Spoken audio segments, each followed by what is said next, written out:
Welcome to Idea to IPO. My name is Rob. I organize Idea to IPO. We've been doing events in Silicon Valley for many, many years. We launched officially on February 1st, 2010. At that time, we had no members and no events on our calendar. At this stage, we have over 400,000 members among all our meetup groups all around the world. We've organized, promoted, and produced over 3,900 events.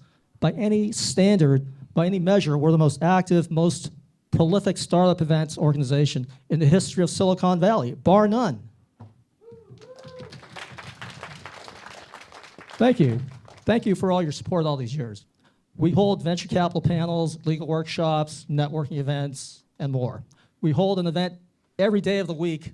Check out our schedule at ideatoipo.com. Our mission is to promote entrepreneurship, support entrepreneurs, build community, and provide value in the Silicon Valley startup ecosystem. To that end, we provide content that is practical, actionable, and relevant. Stuff you can actually use to succeed as entrepreneurs. We believe in building community because Silicon Valley is a global aspirational ecosystem. It attracts people from all over the world who come here to do great things. Who here is not originally from Silicon Valley or the greater San Francisco Bay Area? Well, who here was born and raised in Silicon Valley or the greater San Francisco Bay Area?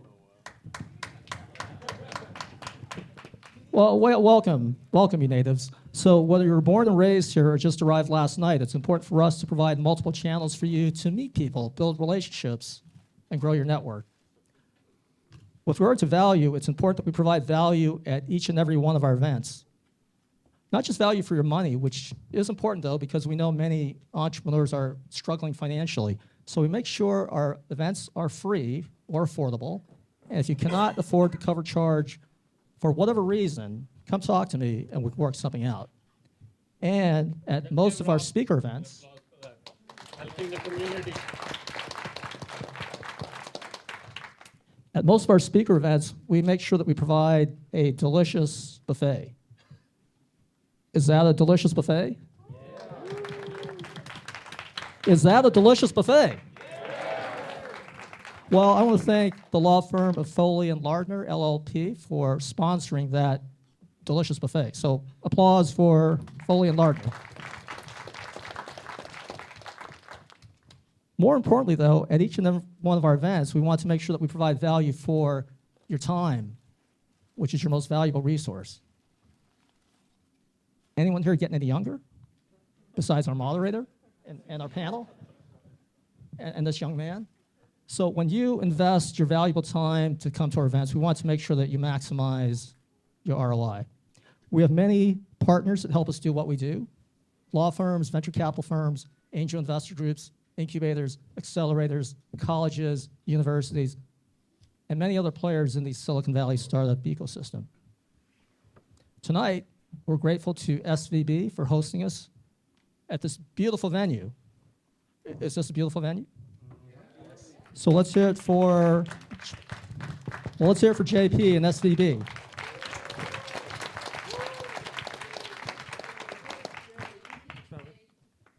Thank you all for being here. This is, it's been a while since I've actually been in this auditorium and at this location.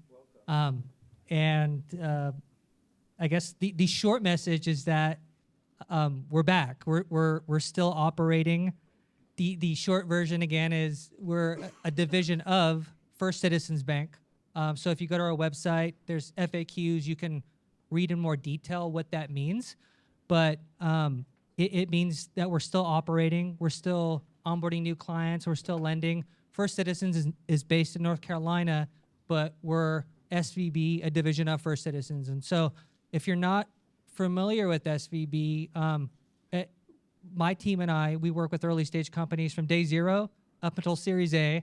So as you all know, banking is very much a commodity, right? You can open an account anywhere. Part of the value add is saying, hey, we can help with the banking, but my team is dedicated to help founders try to complement your network and try to help increase that chance of probability of being successful. And so anyways, you don't want to talk about SVB all night, but I'm happy to speak with anyone who wants to learn more. We have such a great panel, and I'm excited to actually just sit and absorb and learn from so many smart people. So again, if you have any questions, let me know. Happy to answer any. And again, thank you all for coming and appreciate you supporting. Thank you.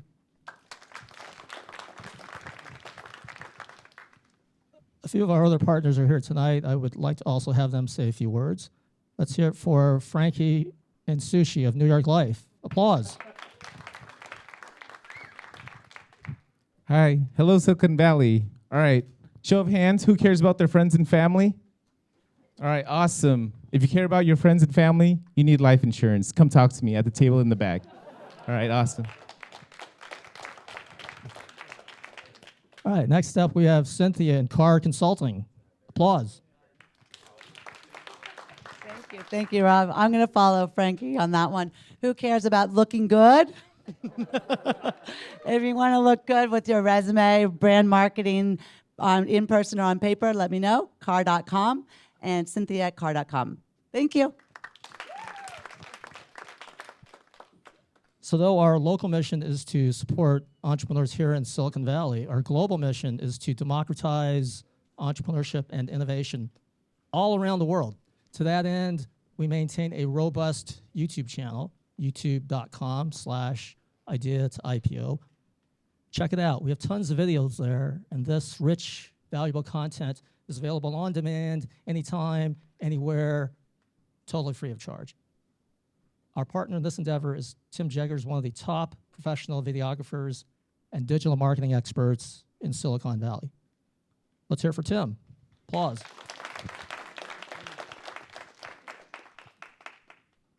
Thank you, Rob. Thank you, everybody. So my name's Tim Jeghers. I'm the owner and lead video strategist at Pacific Bay Media, a company I launched a couple months ago. I've been doing video production with other people full-time since 2019. I picked up my first camera like 25 years ago, though. So I've been doing it for a really long time. I've learned a lot. I know how to do a lot. I've done informational stuff, promotional stuff, lots of events like this, lots of Rob's events. And yeah, if you have any questions about video production, multimedia in general, I'd be more than happy to let you pick my brain. I'll be in the back. I'll be here after. So yeah, welcome to the event, and thanks for coming. So here's the schedule for the rest of the evening. Our panel will hold a brilliant, compelling, dynamic, entertaining, and scintillating discussion, right? We have high standards at Idea to IPO. At 8:00 p.m. roughly, we'll open it up to questions from the audience. That'll take us to 8:30 p.m. At that point, we'll end the program. Stick around, network, socialize, and connect. As a courtesy to SVB, we'd like to leave the building by 9 p.m. However, there is an after party. It will be at the Hyatt Regency Santa Clara, just down the street. So it's also known as the New Rosewood. So I look forward to seeing you guys there. So without further ado, I'm going to hand it off to our distinguished moderator.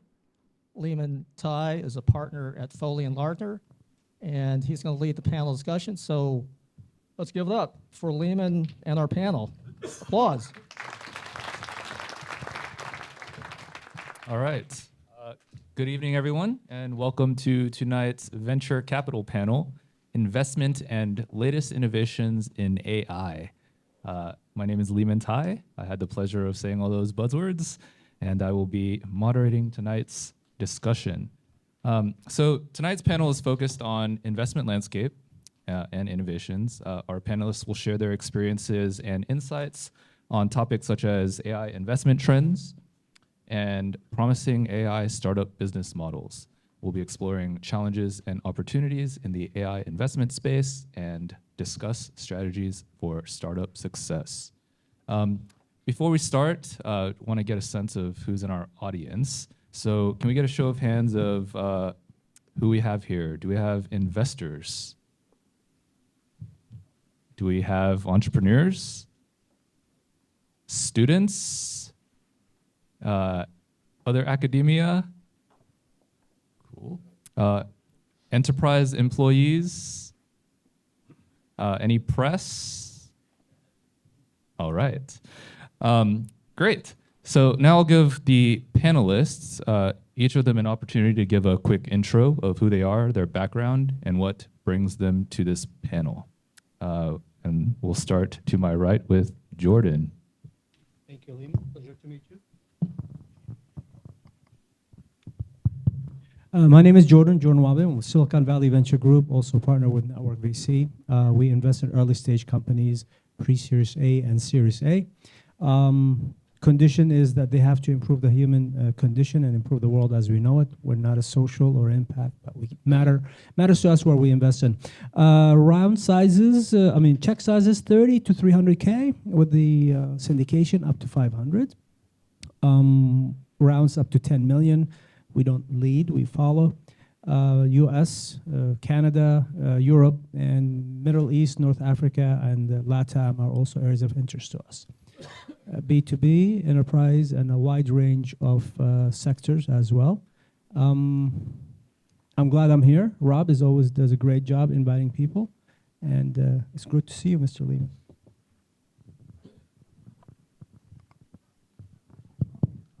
Hi, my name is Sanjit. Can you guys hear me? All right. So my name is Sanjit Dang. I'm the co-founder and chairman of U First Capital, which was created 5 years ago now. Before that, I was at Intel Capital, been in Bay Area for 2 decades. I've been investing in AI and enterprise software especially for over a decade now. And under U First Capital, we have made 20 investments. We like to invest at seed, Series A, but if we like a company, Series B or C, we go after that as well. Some of the companies that we have invested in, we invested in a company called DevRev, which is the next company of Nutanix CEO and SVP. We invested almost $4.5 million into the company. I'm giving you numbers so you have an idea of our check size. We recently closed a round in a company called Nile Secure, which is a cybersecurity company co-founded by Pankaj Patel, who was executive VP at Cisco, and also co-founded by John Chambers, who was CEO, chairman of Cisco. They just announced a $175 million Series C raise. We are part of that. And then we can go on. We just closed a $1 million check in a seed company, generative AI for enterprises, sales and marketing side, seed round together with a tier 1 VC fund, and so on. We have deployed roughly, I would say, $50 million plus so far across all our deals. And we are doing a generative AI investment that would be bigger than combined investment, that total investment that we have done, total capital that we have deployed. If that deal closes, that's going to double our AUM right away. That gives you the scope and the impact of generative AI, and hopefully a theme for some of the questions you may ask. And by way of education, I have a chemical engineering PhD. My thesis used to be in semiconductors, so I followed the hardware side of the equation from traditional semiconductors all the way to what AI needs. So I'm always fascinated by what is happening under the hood as well, not just at software level.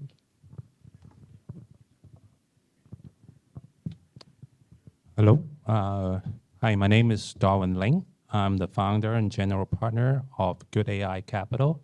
We are a VC fund. We focus on early stage AI companies with particular focus and interest in fintech, healthcare, enterprise, and automation.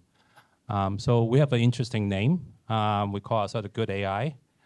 In addition to only focusing on the good AI companies, we have what we call a mission-driven investment thesis. We believe in doing good, doing well. And with that, we want to partner with entrepreneurs and technologists who are passionate and committed in tackling some of the most challenging problems faced across different industries. So this is how we want to operate. It's a set of values that we highly pay premium of. So this is something where this is actually our investment thesis. So prior to starting this fund, I was an entrepreneur like many of you. I was a founder of a company called Smarter Me. We basically is a software focusing on enterprise, focusing on trying to use AI to improve sales productivity. Our clients or customers include the Fortune 500 customers like such as GE, Home Depot, and a medical device company called Danaher. So we sold the company back in 2018, and this is the time when I decided to say, I want to make a larger impact, so I decided to launch this fund.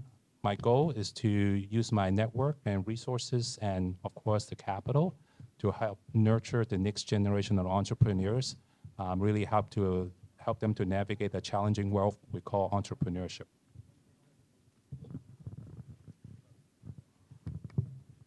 Hi, everyone. I'm Ashmeet Sidana. I run Engineering Capital as a solo GP seed stage venture firm, typically investing as the first investor in companies taking high technical risk. I only do software, but I will go all the way down to the hardware, meaning just above the hardware.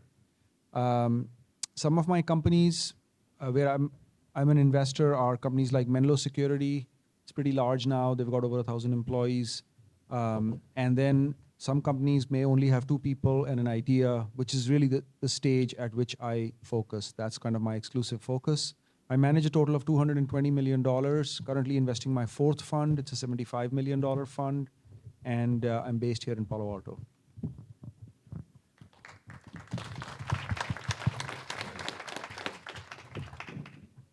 Great, thank you very much. So again, I'm Lyman, I'm partner at Foley and Lardner, law firm with 1,100 lawyers across 25 offices in the US and a growing presence out here in Silicon Valley.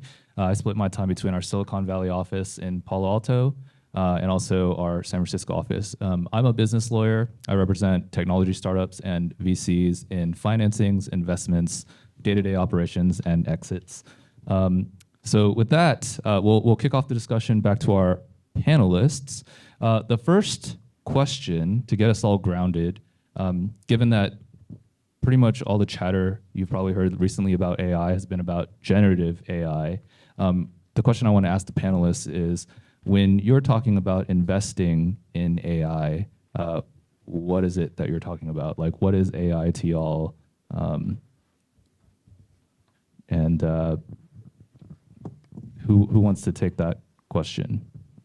Yeah, I can go first. So I define AI as any software which makes a prediction. It could be as simple as it used to be, linear regressions, people just estimating something. What's different about generative AI, what's different about AI today is that we are able to do this at scale. We are able to do it much better, much faster, with greater accuracy over a much broader set of data. And we seem to have crossed some sort of a tipping point. So AI is an emergent property. If you look at it as an individual piece, it doesn't look different. But when you look at it collectively, it starts looking different.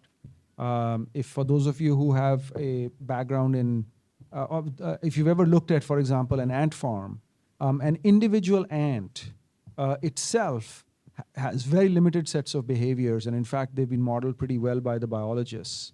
But if you look at ants behaving collectively, they will demonstrate emergent behavior. In other words, collectively, they can do things that are much more interesting than an individual ant can do. So that's what AI is. It is transformative. I believe it is of the scale of innovation, just like the desktop PC, the internet, the iPhone. In other words, it's a generational change in innovation and technology, and it's going to have a massive impact on all aspects of our life. I agree with what Ashmeet said. Another definition that I use is I look at AI as technology that can do superhuman tasks at scale. And for example, if I have to read tomorrow, if let's say conceptually speaking, Apple releases its financial statements for the quarter, I can go and read maybe 5-10 reports or browse through it. AI can go read 1,000 of those and give me a better sense of the broad data that's out there. But for that to happen, you need models. You need also data to train models. So for me, when we talk about AI, we also have to talk about data. So data remains the key. Data is still the new oil, in my humble opinion, because garbage in, garbage out otherwise. So I think the important thing to understand also is, are we training AI with the right data sets covering all the corner cases, and also providing enough data so you create responsible AI. This has been talked about kind of as a second fiddle. I think it's going to become the top priority within AI at this point. The other aspect of AI that I want to bring up, since a lot of you guys are founders, is the noise to signal ratio has gone up significantly in the last 8 months since the release of ChatGPT. Every startup is trying to position itself as some form of either an AI company or more specifically a Gen AI company. And I understand why, but I think you also have to have the muscle behind it from a technology standpoint. Whether are you using a deep learning model? Are you using an existing LLM in the market? Are you using open source proprietary LLMs? Are you building your own layer on top of it? You have to be clear about it. And what I find is traditional big data analytics companies are rebranding themselves as Gen AI companies, and I think that does not work. So you have to be clear about why you are AI and what makes you differentiated. And then obviously get into the strength of the team, but I think those questions have always been there. Those are not new. But I think for AI, you have to explain a little more. Jordan or Darwin, did you have anything to add? Well, I think these guys have a really good description. So what I want to go back is actually want to dive in the term called machine learning. So I'm sure you heard about the idea called AI and machine learning. So just more some fundamental kind of like concept is like, typically I imagine a lot of these, the audience here are talking about, we're coder, we're technologists, we are coming from a background that is usually code, which is a set of logic and algorithm that we tend to use to just program exactly to decide that program what it does. Machine learning kind of take a different approach, or AI in this case is really, as these guys has described, is really looking at data, and particularly more like the historical data. And from there, you do what we call prediction or inference. Based on the past historical data, you predict an outcome, whether it's, if you're riding an Uber ride, basically predicting the demand of, the drivers or the customers, the passengers, based on the route traffic, of the day or whatnot. So basically just helping the business to do a better job in, managing the operations, or, if you're personal, of course, there's a lot of the basic daily needs that will can help us to better our lives each day. So that's kind of the fundamental. So the reason I want to bring that up is that we talk about data, and we talk about, AI. I just want to emphasize the fact that, because of the sort of like the kind of environment that we're surrounded by, where we talk about ChatGPT and all that, but the fundamental concepts behind it is just, looking at data, how you train the model, and how do you build a predictive model. And of course, we can talk about, the different kind of like applications that where we can do upon that. So I just want to bring that up. Just a different perspective. I think AI is just a natural evolution of everything we've been seeing. Compute, speed, cloud, technology, big data. So it is massive in its impact in its present state. If you go back to the days of the cloud when it came on, it was the biggest thing in the world, and now everybody has a cloud. Before that or after that, big data. Remember when the first the mobile phones were introduced, the Apple was a massive revolution. Now it's just an expectation. So 6 months from now, a year and a half from now, this business of AI is going to be, yeah, right. What's next? So from the venture side of the business, it has injected this tremendous amount of energy into interesting evolutions of existing companies, whether they are large enterprises or Series B, Series C, D, or up and coming. It has kind of reset the playing field for so many, allowing some to enter and many to disappear. So on the VC side, it's exciting, but from the overall technology, it's an expected and a natural evolution. Lots of risk and problems, but I promise you in 6 to 8 months, it'll be like, yeah, right. Okay, what's next? So this new focus on generative AI, are there things that kind of used to be the main focus of this term artificial intelligence? Like, are VCs still looking at things like computer vision? You know, like you were mentioning, Darwin, big data analytics, robotics, autonomous vehicles. Like, are those areas still hot under this umbrella? Maybe I can actually go back and kind of, give everybody a little bit more overview of how we want to look at the kind of investment landscape. So to us, AI, we kind of look at it as a sort of like a tech stack, if you will. So we start all the way up at the applications level, how you use AI to improve productivity. We talk about, that enterprise applications, right? ChatGPT is an app, if you will. Basically, it's a very intelligent app that allows you to do, write essays, write movie scripts and whatnot, but it's just an app, right? So that's an application level. And below that, there's actually an idea called foundational models. So the foundational models is essentially a large language model. We talked about, Sanjit talked about the large language model. But foundational models is really like another idea where it's a data model, but at the same time, it can build for potentially prediction of multiple purposes. So behind ChatGPT is a large language model that allows you to, like I said, help a student to do their homework, write jokes, and do whatever. But that's actually is the idea behind it too, where basically it can adapt to do multiple outcomes of prediction, if you will, right? So the third part that we're looking at is the data. So how you manage the data is a challenge.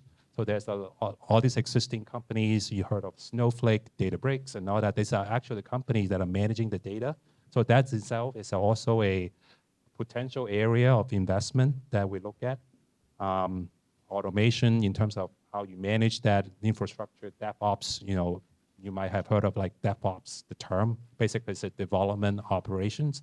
So basically what that means is that, I can actually automate a lot of this backend tasks, provide, security, provide, redundancy and all that. So deployment and all that. So basically all that is also required for a data or AI application, if you will. And all the way to the kind of the bottom part is like the semiconductor or the silicon of it, right? Okay.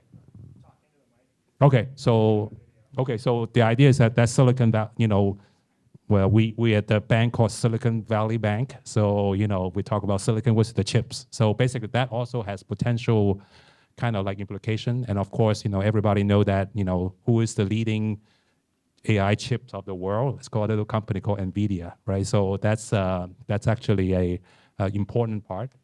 So that's how we look at sort of the investment landscape, how we want to invest in AI companies.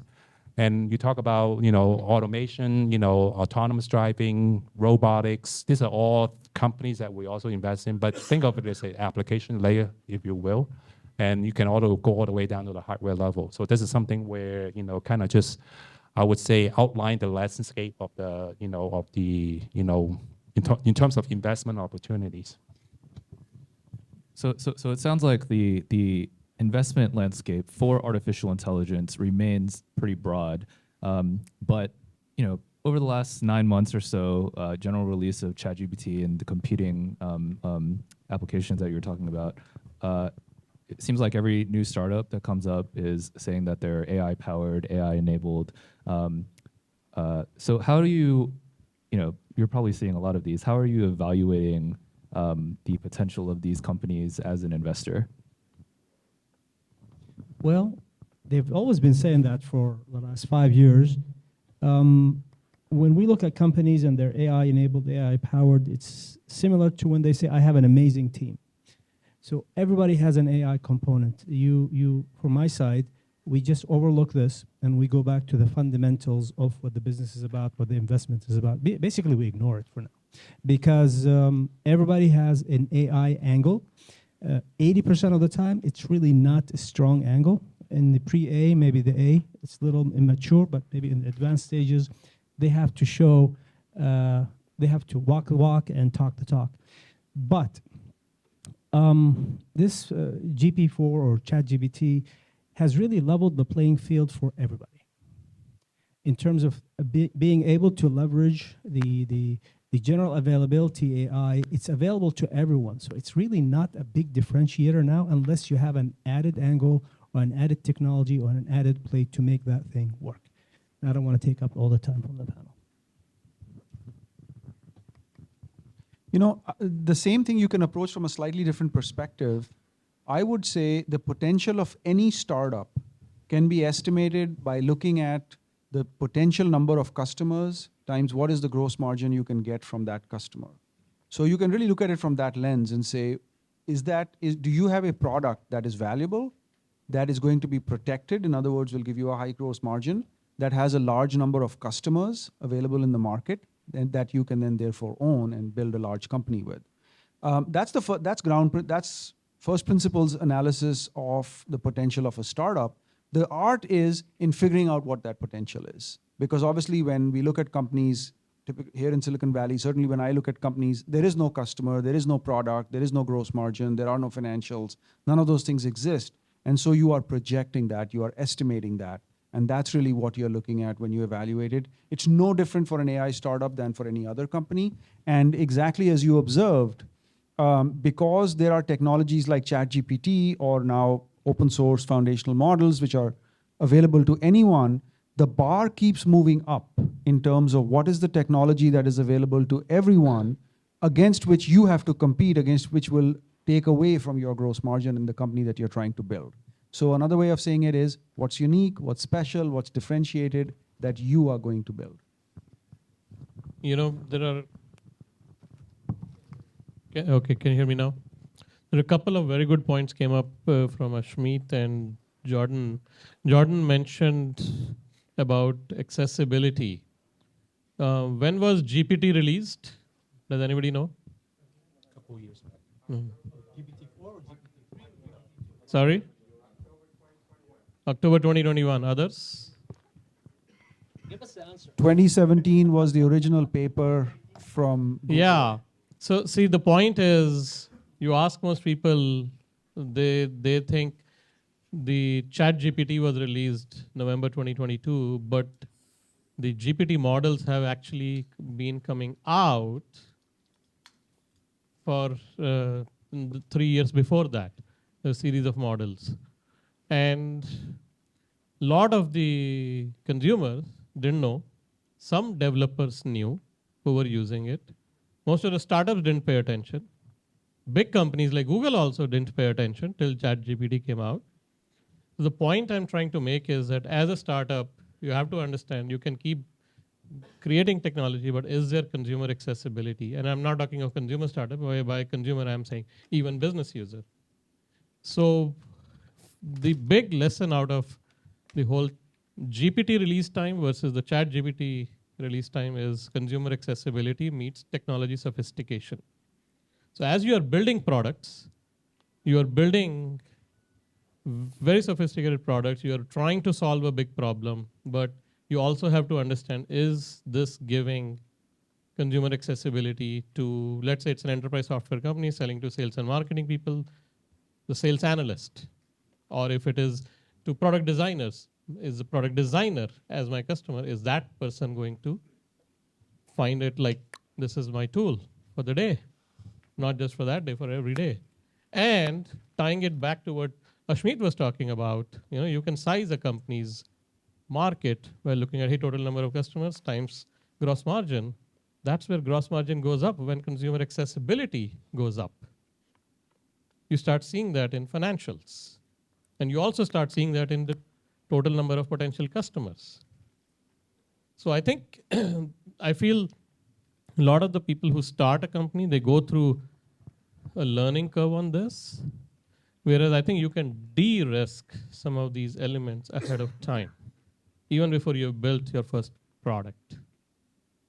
So ask yourself some of these questions. What can I do to create magic like ChatGPT with my product?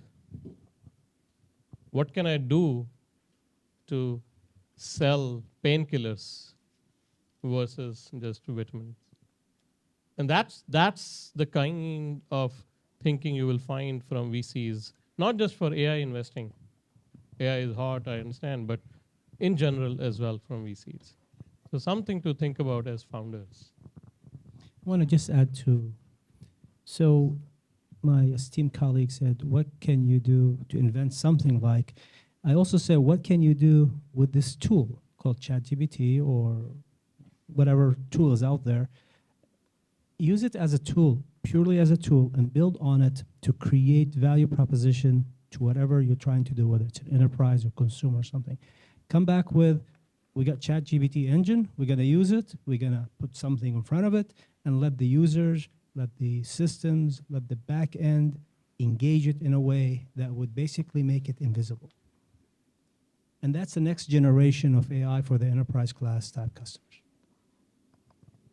So I think all these, my panelists, colleague here, I think their points are excellent.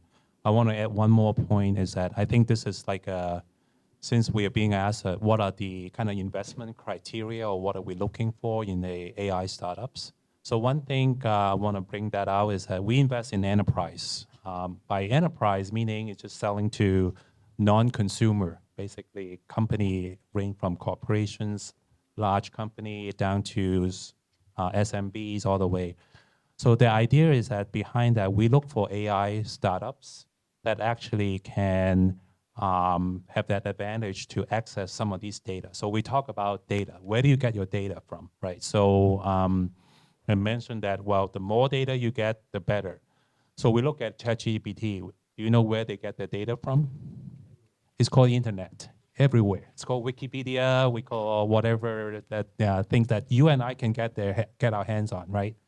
So, and you mentioned that, one thing that these guys mentioned that, well, the first paper, right, come out is called, talk about ChatGPT. It's actually a paper called Transformer Architecture. So the T stands for the transformer. So Transformer is a paper written by the people from Google. They have that technology. They say, well, let's write a paper, let's outsource it, let's open source it, let's see what happens, right? So I think Sanjit mentioned that little do they know, they don't know anything until like OpenAI, just ChatGPT come out last year, said boom, we have this AI war that kind of come out like, at the beginning of this year, right? So that tells you that where now the algorithm or the technology is available now. Now the question is that where do you get your data, right? So that's actually come to my point that, we focus on enterprise, and for companies who can get that proprietary access to what's that data, that will give them a differentiated advantage, if you will, right? So we invest in healthcare. We invest in, say, how we use AI to do looking at MRI imaging potentially, say, to detect early cancer detection. But that's a patient data that are not, data you can get from the internet, right? So for any companies or any startup, if you focus on the technology, how do I use ChatGPT? Great, but it's already out there, right? So now the question is that how can we train the model with those data that only me can access? And if we actually have a better way to make it detect errors early, better accuracy, have a better training model, have that access, that will become your advantages, in your, with the technology, your business model, and that will lead to a product where actually we talk about we gotta have product, we gotta have customers. So if you can actually focus on those differentiated advantages, that will serve you very well for those who are entrepreneurs, and that's actually how we want to invest in also. So. Thank you for that. So I'm going to give you all an opportunity to kind of talk your book.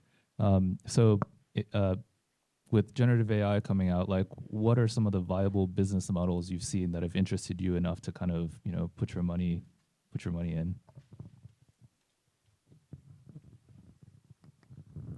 I think generative AI as it is no different than any other software technology, and therefore all the typical business models I think are viable in that space depending on the individual company or the individual product that is being sold.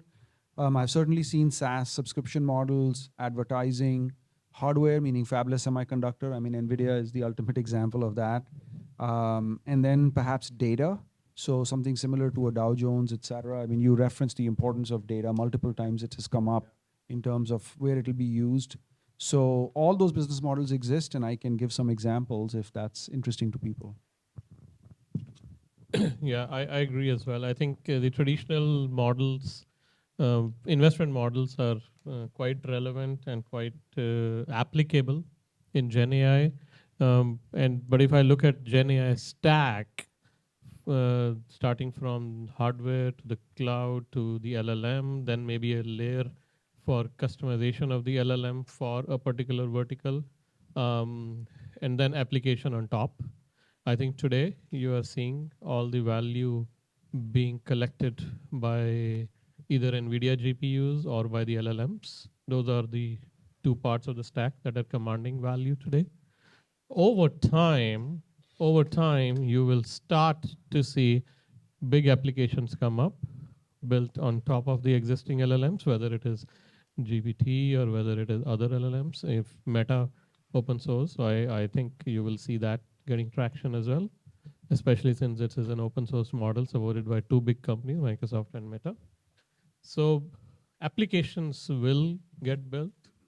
And I think tools like video generation at scale will start to come up. How many people have used DALL-E? Yeah, roughly maybe 25% people have used. That's an image creation tool by the same company, OpenAI. So I think image generation, video generation, presentation, creating presentations, all of these use cases are quite obvious. Customer support is another vertical that is touted as ripe for Gen AI adoption. And we'll see when, maybe chatbots, true chatbots, that not the chatbots that exist today. I think those are quite lame. But true chatbots will come up, and they will start to really interface with you, the consumer, and help solve your problem in an automated manner. So some of these applications, if you start thinking about it, you're going to create a whole new Zendesk, maybe 10x bigger than what Zendesk is. I'm just picking Zendesk as an example. I have nothing against it. Yeah, or YouTube. YouTube is still dependent on humans to create videos and upload videos. Think about when machines start doing that for you. You're going to start creating a company 10x the size of YouTube. So there is a thesis that is still in formation, I feel, where applications can come up and create a whole new SAP, a whole new YouTube, a whole new so-and-so company. And that market can be humongous, much bigger than the LLM market by itself. But it's going to take time, because the dependency for those applications is that LLMs by themselves have to be sophisticated enough. And today they are mostly around text. GPT is sophisticated enough. For other companies, Anthropic, Cohere, Llama, they are still at a relatively early stage. So it's going to take, let's say, 2 years for them to reach some level of sophistication. After that, they start adding photos and images. So it's going to be a multi-year process. You can already see that. But the potential at the application layer is huge. And then down at the hardware level, NVIDIA obviously is the winner today. But there is need in the market to create an LLM-focused processing unit. And there are companies trying to do that. Yeah, so that space is going to be huge as well. So if you look at the whole Gen AI stack, today LLMs are commanding the market and NVIDIA GPUs are commanding the market. But I think it's going to open up. So I want to add one. I think these are great points. So one, I've recently written an article.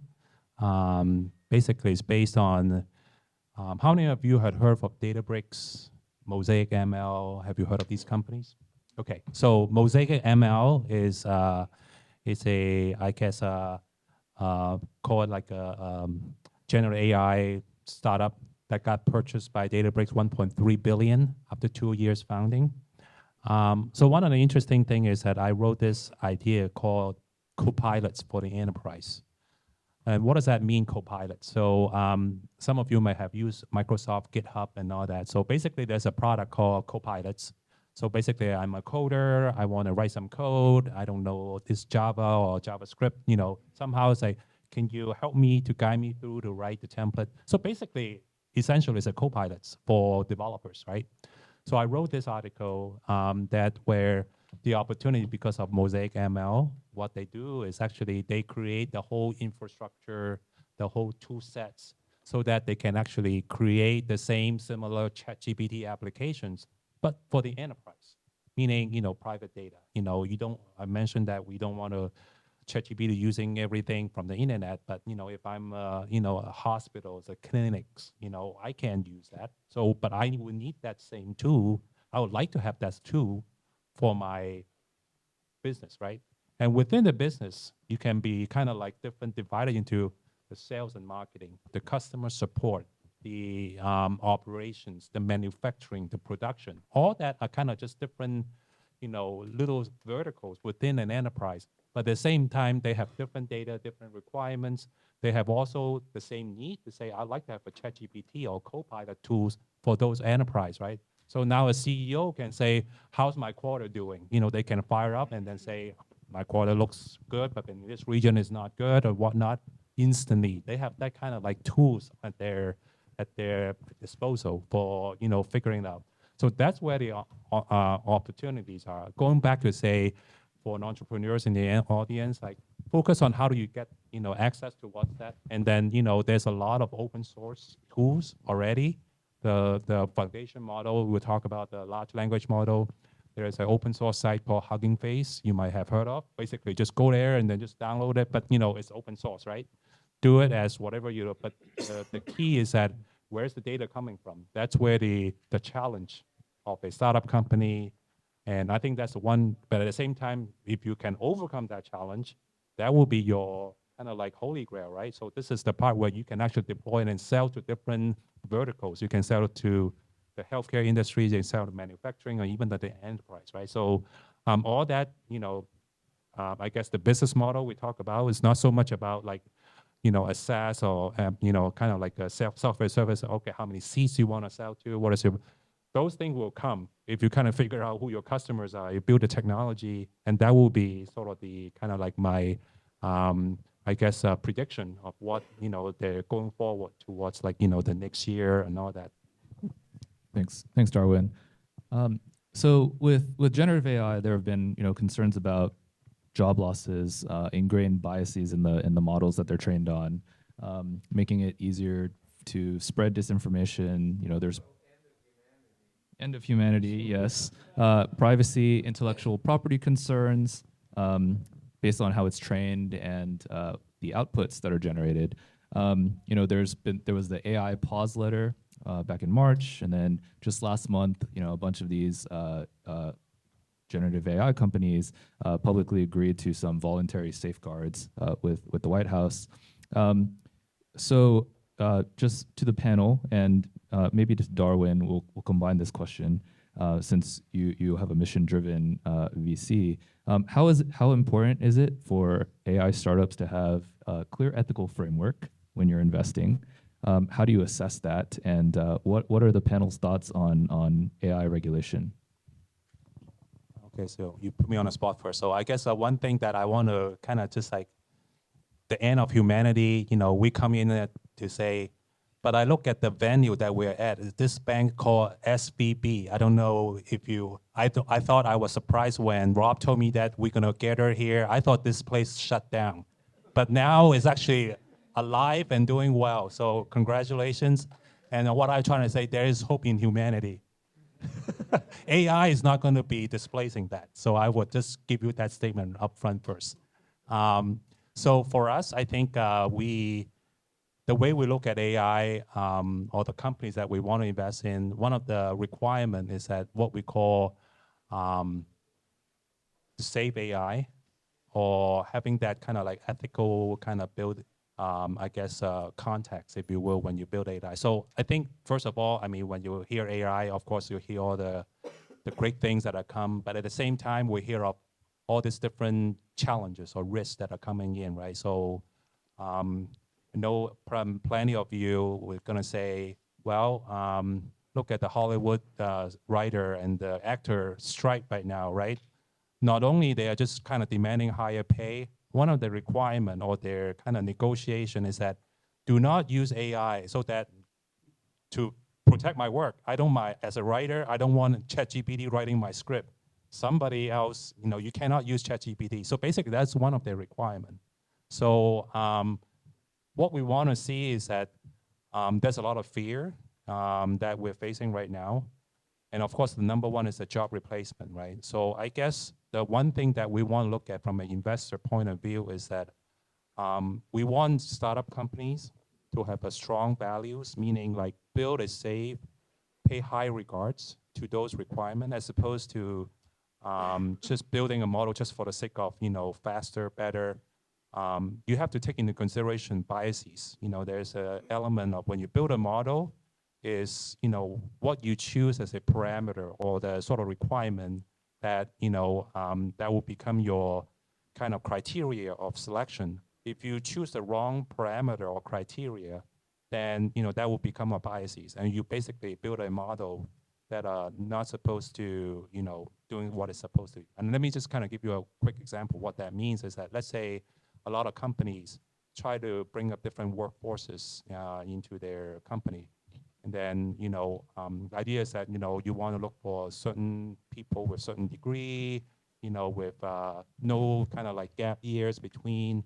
So you want to hire diverse kind of labor workforce. But if you just depend on like, an AI engine to look at it, so if let's say a female that has been kind of like, out of work for like a couple of years because they have tend to family needs, therefore, even though they have all the college education background and all that, but as an engineer, they say, because my requirement is to say, I look for things that are simple, like only for those you have to go to an Ivy League college, go to like, this degrees, those technical skill set without paying attention to this.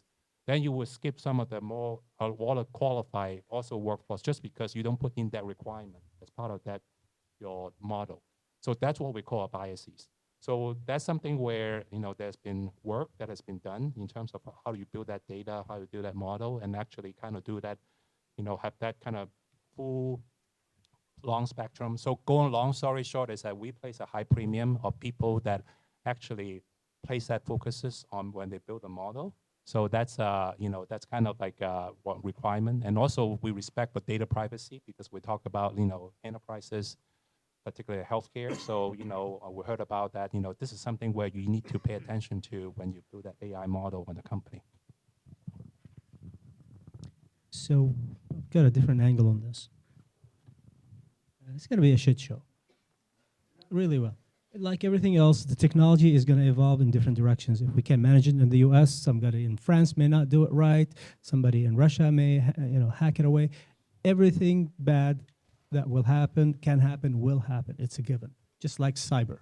We thought we were going to be safe in cyber, and now cyber is all over the place. So the fundamental thing is this technology can do a lot of great things, and it will also do some bad things. Is it going to do away with some jobs? Absolutely it will. But if I have a digital teacher in India or in the country of Jordan who's going to look after 20 students instead of a teacher looking after 40 and give them a higher level of education and knowledge, is that going to balance things out? Absolutely. If I have a digital doctor, an AI doctor who's going to give me a diagnosis much faster, better, quicker, cheaper, is that good for humanity? Absolutely it is. So the stuff is out of the bottle. The genie is gone. It's not going to end humanity as we know it, but it will change humanity fundamentally in ways that we haven't even thought about. My guidance to the businesses we work with is do the right thing today, the best you can, not because you have to, but because you want to. And in my perspective, jobs will be lost and millions of jobs will be generated. I think I was actually trying to do some modeling for my next article, how many jobs will be lost and when. So I'm still in the process of building, but I'll give you a sneak preview. I came up with that around 10 to 15% of the jobs in the US, support system jobs, will be lost over the next 5 years. And but there will be new jobs created as well, but with a different skill set. And that brings me to the point I wanted to make, that I think all of us will need to upskill ourselves as well, irrespective of our educational and professional backgrounds till now. So we are at an inflection point where the new skill set will be around AI, whether you're coding or not, or whether you're helping AI advance in some form or fashion. I think we all have to think, including myself, how do I upskill myself? Because in the next 1 or 2 decades, that is where the growth will be, professional growth. No matter whether you are a founder or investor, or you're working at a large company, etc., it doesn't matter. I have a seasoned founder friend, somebody went to him for advice, and he told the lady is in mid-40s, he said, you should go back to school, take a master's in AI. I thought it was a good advice, and not just for that lady. I thought, hey, maybe I should do that too. Made me think. So I think I'm posing this question. I'm not giving answers, but something for all of us collectively to think about. I would be curious to read your model, Sanjit, because I actually believe exactly the opposite. In my opinion, 0 jobs will be lost overall. Exactly, and the analogy is exactly what happened when ATMs were introduced. So the first ATM is installed by Citibank in Manhattan in 1980. The total number of tellers in America went up for the next 40 years after that. It did not go down, it went up, the number of tellers, after we introduced ATMs. And that is the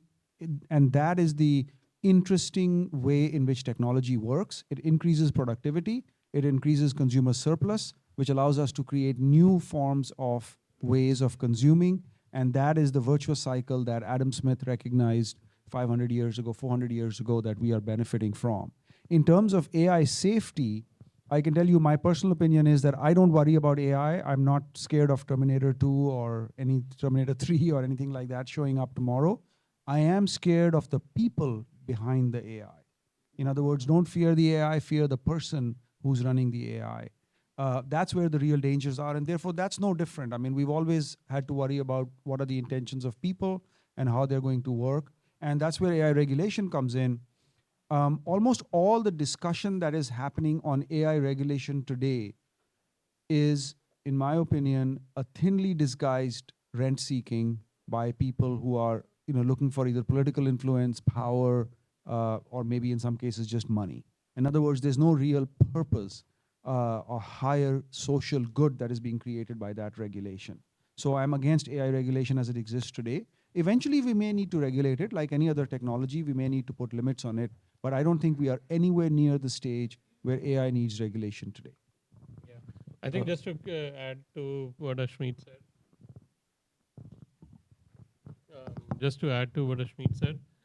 jobs, I do believe that some low-end jobs will go away. But I also said that new jobs will be created.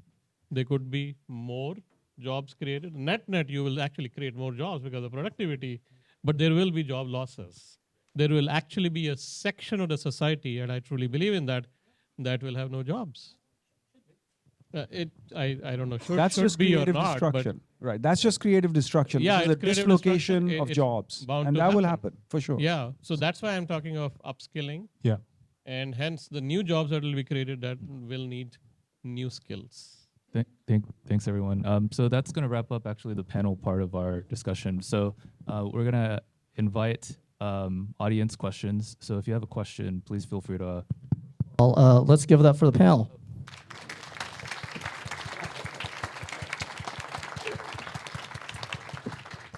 So if you have a question, step up to the mic, ask away. This is not a pitch event, so do not Who's go over a asking the pitch question? or thinly disguised pitch. Oh, yeah. The world may never know. Wait, no pitches or else you have to deal with Joe. Oh, yeah. What is your favorite legal trade secret in regards to the AI or a generative AI of that sort? What's the question again? What is your favorite trade secret legally that you can tell? within, Trade secret. What's your favorite trade secret in AI? yeah, that you can legally tell within the realm of AI? As a lawyer, they should not be disclosing trade secrets up here. Yeah, it won't be secret if I shared it. I think how to create predictive models is a trade secret. Yeah, so that kind of forms the basis of a lot of AI models today. Awesome, thank you. So doing a deep dive, nice.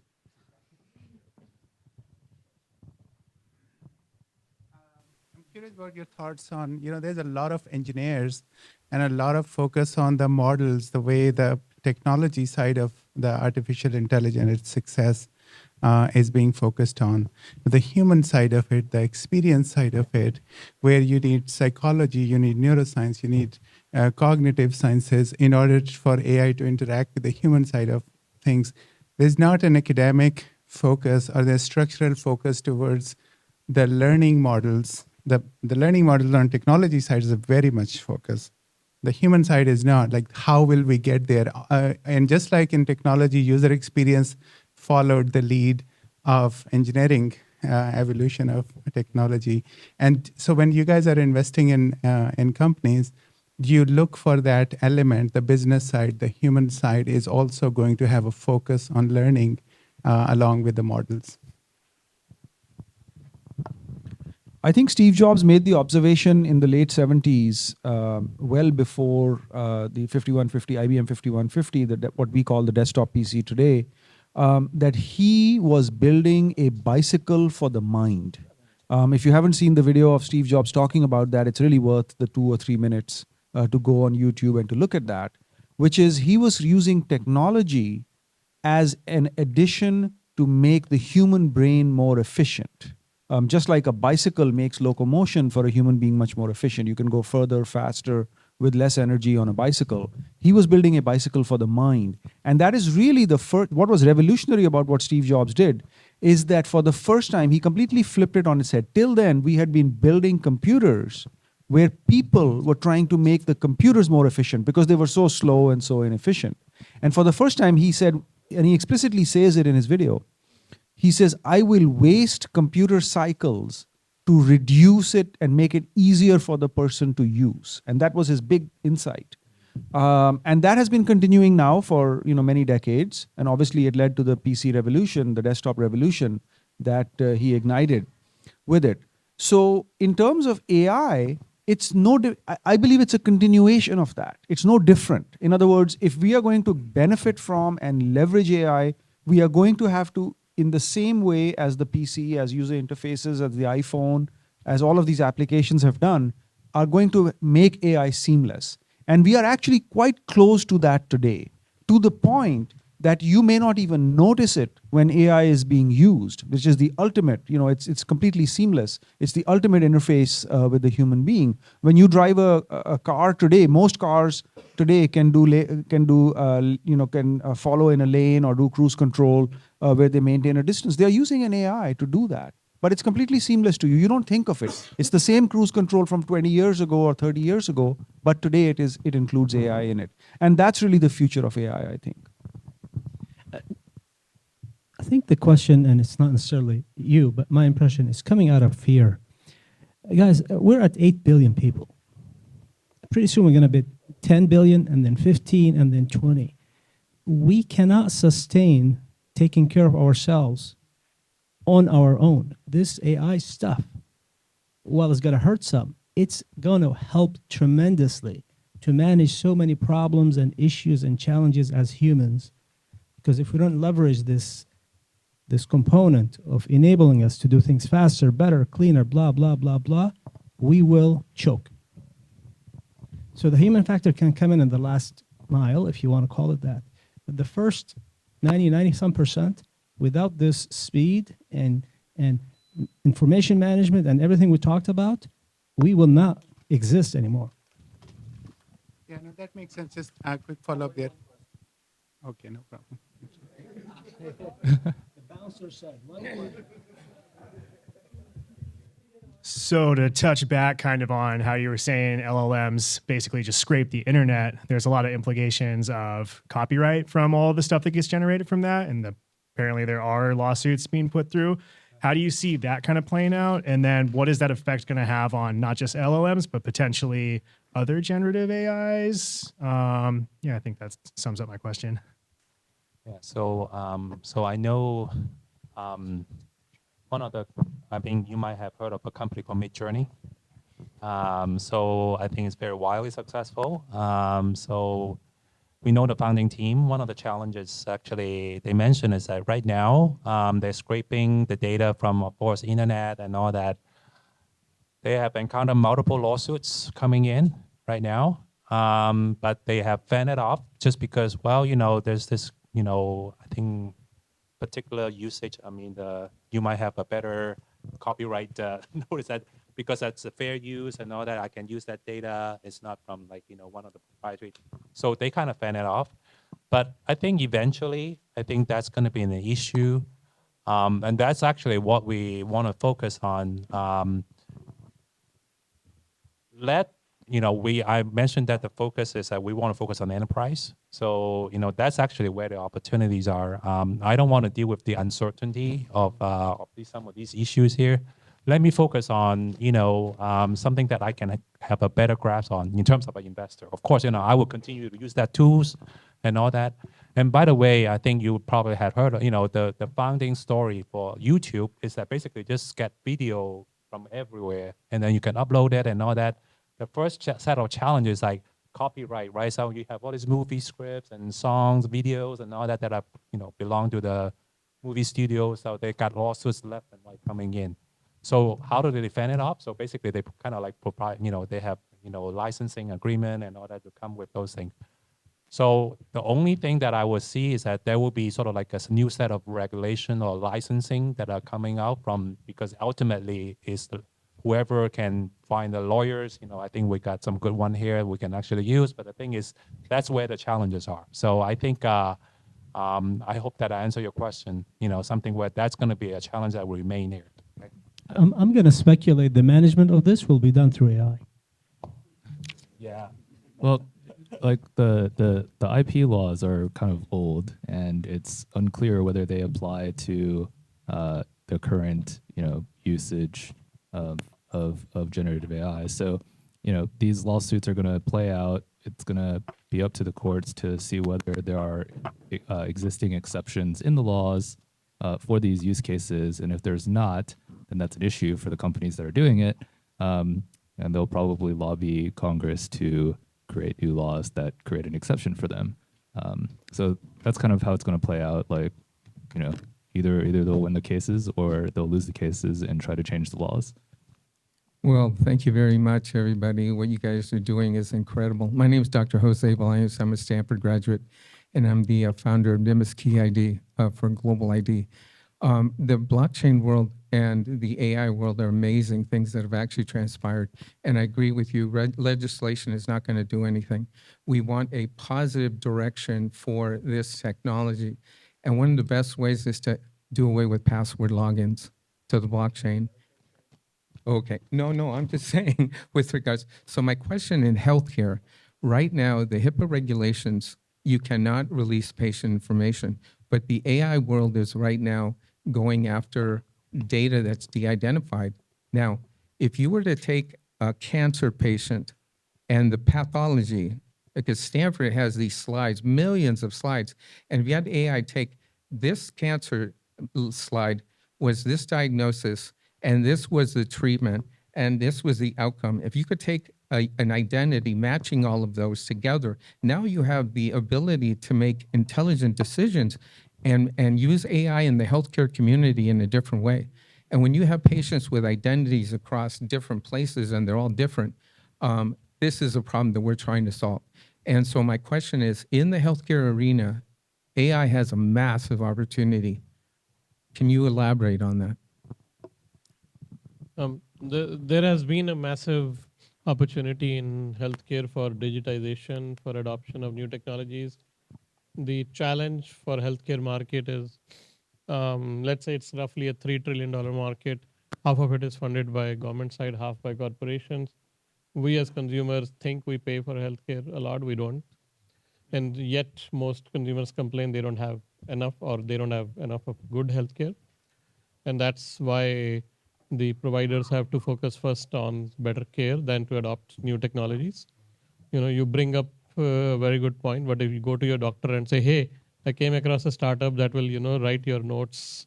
Can you start using it? Or can you start using my Apple Watch data? I can show you, send you every day. But he's like, no. I mean, that's the state of healthcare in the US. So with that background, it is hard for them to adopt. Now, having said that, there have been successful stories, for sure, right? And I do believe that AI can actually assist. Radiology is a prime example, right? Or assisting the doctor is another example. So I think you will see pockets of excellence, pockets of success for AI in healthcare, but as a mainstream market, it's going to be a lagger.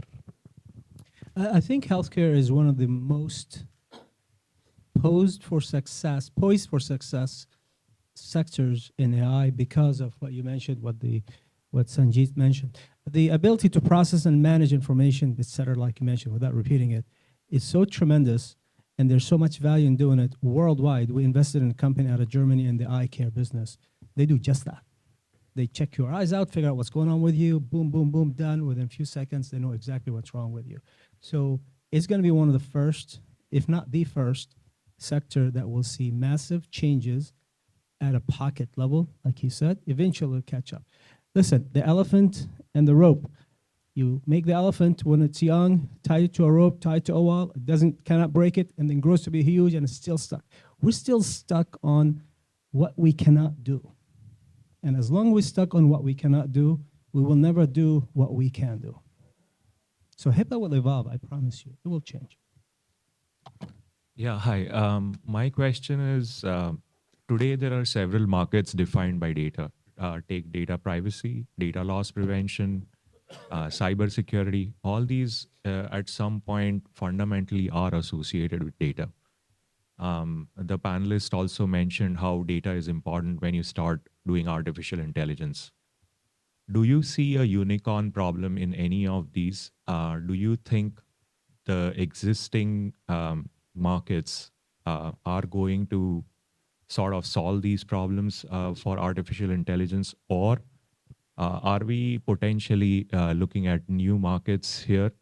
And of course, I mean, I'm okay with a healthy dose of predictions here. I mean, not the basic thing, but looking into like 3 years and 5 years from now, I'm going to remember all your responses and make a note of it. So.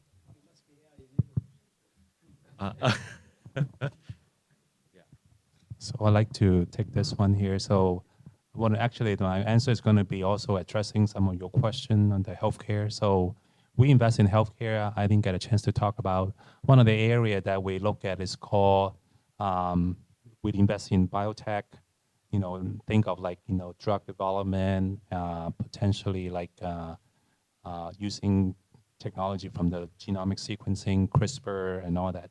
So one of the idea is that if you kind of look at the whole development cycle for drug development, for example, it's a long and arduous process. It takes 10 years, $1 billion to develop a drug, and the failure rate is extremely high.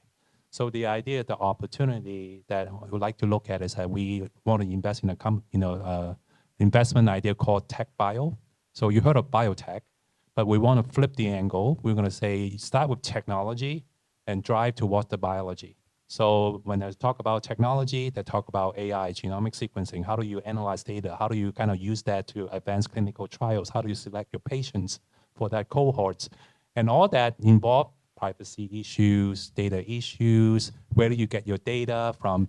So from my angle is that if we can actually have a strong kind of like end goal towards, whether it's advancing that clinical trial or just advancing that delivery of that drugs to a patient safely, that requires technology behind it. And what's the technology? Would be data.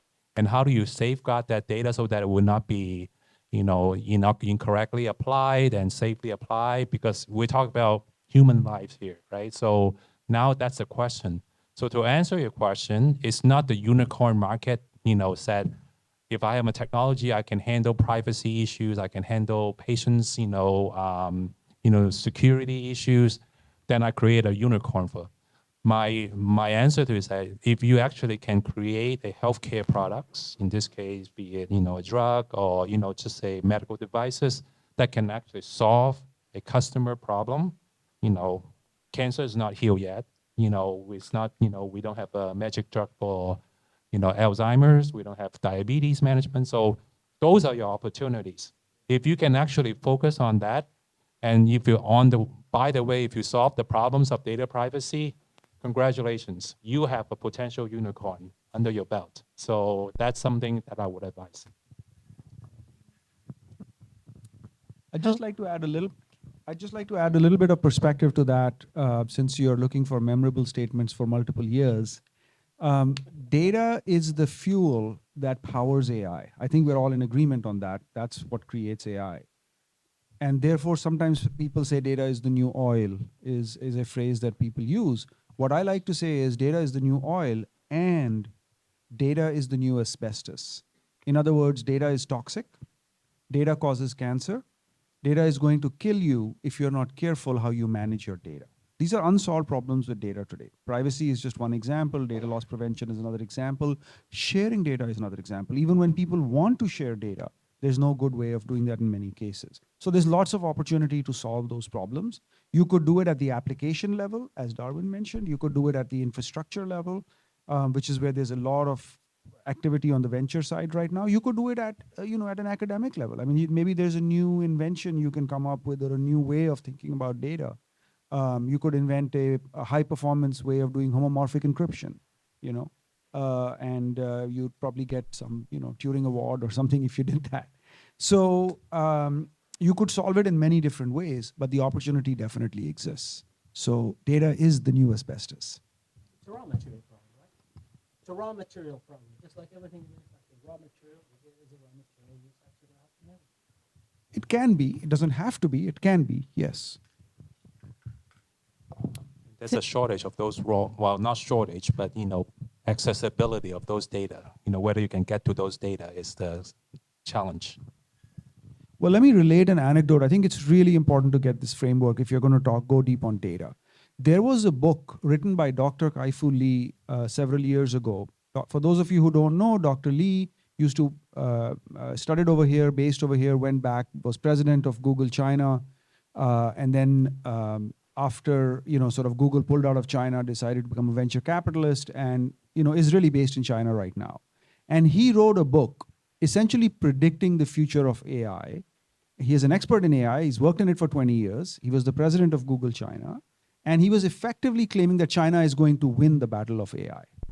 And his predicate was that in China, the government supports AI. There's much less regulation. There's much more data available because of the way the culture, society, and the laws work over there. And they are much more advanced in terms of the amount that they will allow a company to use and to work with that. And hence, China is going to win the AI battle. Guess what? He was wrong on all those counts. On all those counts, he was wrong. We are sitting here today because 7 guys left Google, wrote a paper, the Transformers paper in 2017, started OpenAI, and it's really come to that very interesting tipping point. So don't underestimate human ingenuity. We don't know what you can think of and what's going to come from there, including with data. Especially the American. Since we're, I don't think so. I think, I mean, I'm an immigrant. I beg to differ. I think anyone, the most interesting inventions can come from anywhere in the world.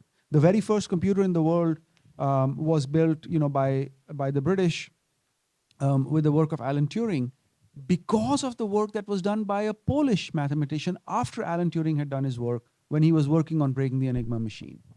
So I don't think... I'm not talking DNA, I'm talking about culture. Oh, yes. As a culture, there's no question about that. I think we have the most innovative, productive culture. There's no question about that in terms of America as being the land of opportunity. This is the home of the free and of the brave. and that is why this is such a special country. There's no question about it. Thank you for a great discussion. My name is Olga. I think this discussion is much needed. I have concerns, and perhaps I would like to know your thoughts and to-do list. Lately, we talk about AI faster, smarter, but we forgot about humans, faster, smarter, better, healthier. And other concern I have that because a lot of AI generated by man, because a lot of engineers in software and hardware man, maybe perhaps we will have some problems in the future. So. Who wants to touch that one? I can. I mean, I actually kind of touched upon it. I mean, we call ourselves a good AI capital. One of the things is that, we want to emphasize this is not only we want to invest in companies or founders that share our values.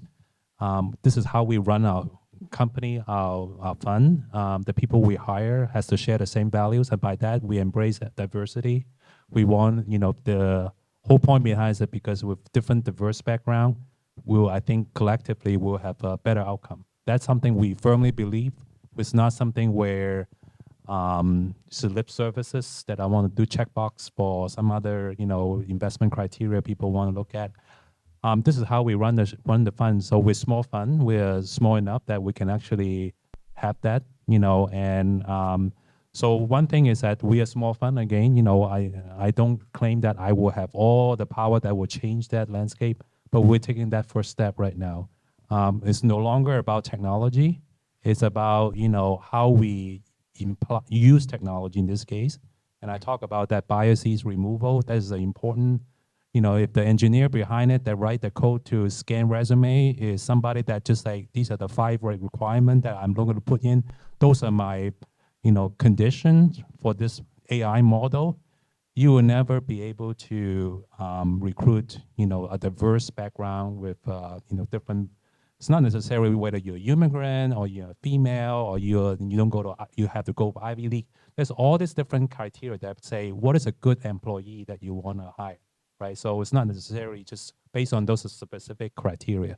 So this is something where we want to do, we want to tackle, and that's why we kind of like a requirement that said for companies that an AI company want to invest in, they have to high regard or respect for those requirements. And then, if they do, then I think, this kind of check the box. Of course, again, it's not lip services. It's something where we want to look at how they build a model. This is something where we care deeply about. Okay. Well, it would be interesting to know. I know that you are good AI. I just wanted to hear from other venture capitalists as well. I think your point is very valid, and it's a shame that we haven't involved more women, but it's something we need to work on. It's in this room, most of us have some sense of difference. I'm Arab, I'm a Muslim, I've experienced changes, some Asian, some Indian, some brown, some old, some young. This room is a great example of diversity in its peakest of diversity. So we all get it, whether you're man or woman. This thing with AI, it's in infant stages right now.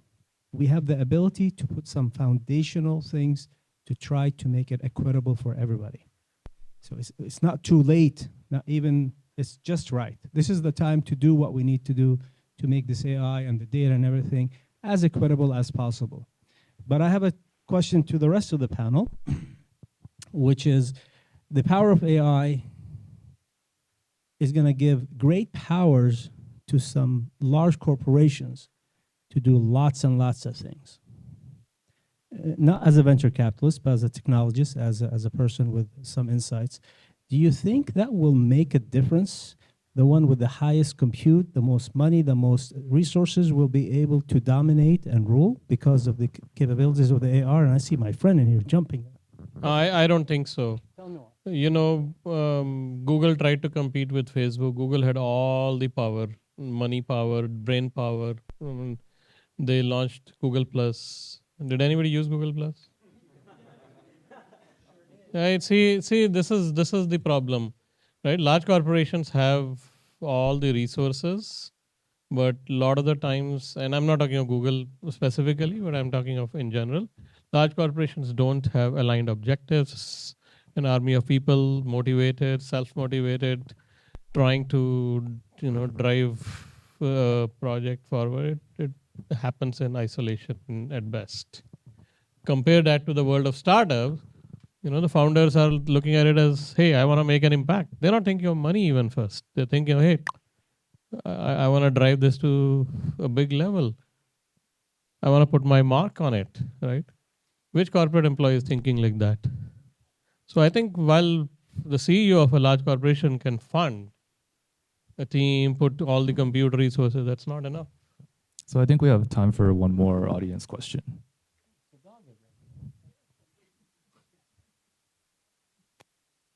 Have you invested in any AI technology related to the environment and landfill sustainability? So for example, recycling and repurposing, redesigning, or how are you foreshadowing opportunities in AI and a sustainable future as consumption and humanity grows?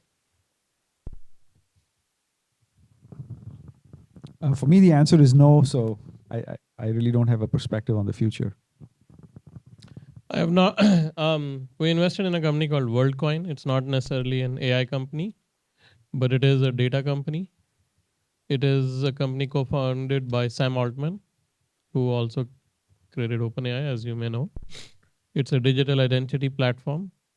You create a scan of your iris, and there is a cryptograph they create, and then they encrypt it, etc. But it gives you a digital identity. And it's all about your personal data and safeguarding it, but giving you an identity platform that you can share with. So that's the closest we have done to your question. We took an investment in a company called Deepfake, which is, it identifies fake videos that you can find on the news or on social, and its impact is substantial because fake news is going to change the world. So they're able to identify with 98% accuracy that something isn't really what it looks like. Okay. I want to do a shout out and plug for one of my portfolio company. It's called Surf Robotics. It's actually a food delivery robot for the Uber Eats, the DoorDash, and all that. Quick shout out is that they just went IPO, public offering. So it's actually our second exits in our portfolio. In the last 2 weeks, we have 2 exits in the last 2 weeks. One of the first one is a fintech company called Uplift, got acquired by another fintech company, Upgrade, for $100 million. So Surf Robotics also got acquired. I mean, a public offering, not an initial public offering. Also have a valuation of $110 million. So the quick answer I want to say is that the robotics company, the founder, has a strong motivation. When he built a company, his idea is to really want to just improve the urban accessibility, the mobility within the urban environment. So if you know the DoorDash of the world, they use car, they use drivers, they deliver food towards, to the customer side. Instead, they have this robot. So the hope is to improving that urban mobility while do a reduction of the carbon footprint of the urban environment. And at the end, kind of deliver that kind of end goals, like, if you can start with that strong mission to try to do that sustainable kind of like goal where, you want to do that. And actually that's, in a way, is a side goal, but turn out to be one of the initial goal of what you're trying to accomplish. And of course, the business thrive, and then, and then we end up with this kind of like outcome. So I just want to just mention that it's not a direct, probably not the answer that you're looking for, but I think that's something where, again, I want to bring out is not necessarily just say, hopefully I can improve climate change, I can, do sustainable energy and all that. Those are all good. And we have a pipeline of companies that we're looking at right now that I can share with you right now. But the idea is that if you're strong with that mission or the value, this is what I want to do. And at the end, you can actually improve that and then have a sustainable business.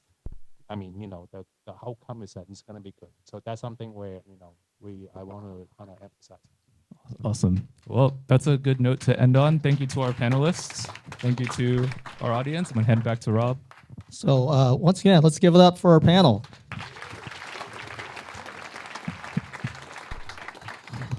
Let's give it up for Lyman, our awesome moderator.